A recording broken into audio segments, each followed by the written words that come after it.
আসসালামু আলাইকুম এভরিওয়ান, কেমন আছেন সবাই? আমি আলহামদুলিল্লাহ ভালো আছি।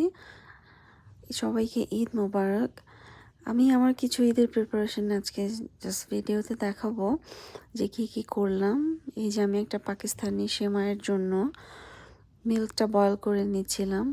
জাস্ট কি রান্না করলাম এটা দেখানোর জন্যই আমি ভিডিওটা শেয়ার করছি। নেক্সটে আরও ভিডিও আসবে। এখানে আমি একটা এগের কারি করব, এটার জন্য প্রিপারেশন হচ্ছিল। দেন আমি চটপটি ছোলাটা যে ওটাও আমি ভিজিয়ে রেখেছিলাম, যে চটপটিও করব। তারপর আমি কুকারে বসিয়ে দিলাম। দেন আমি ভেজি করতে চাচ্ছিলাম, যে একটা মিক্স ভেজি করব। তো ওটার জন্য আমি কিছু ডাল নিয়েছিলাম। তো ডালটাও ফ্রাই করে একটু আমি ভিজিয়ে রাখবো। দেন আমি মিক্স ভেজি করব। তারপর আমার মনে হলো যে আমি চিকেনটা করে ফেলি, চিকেন রেজালা করলাম।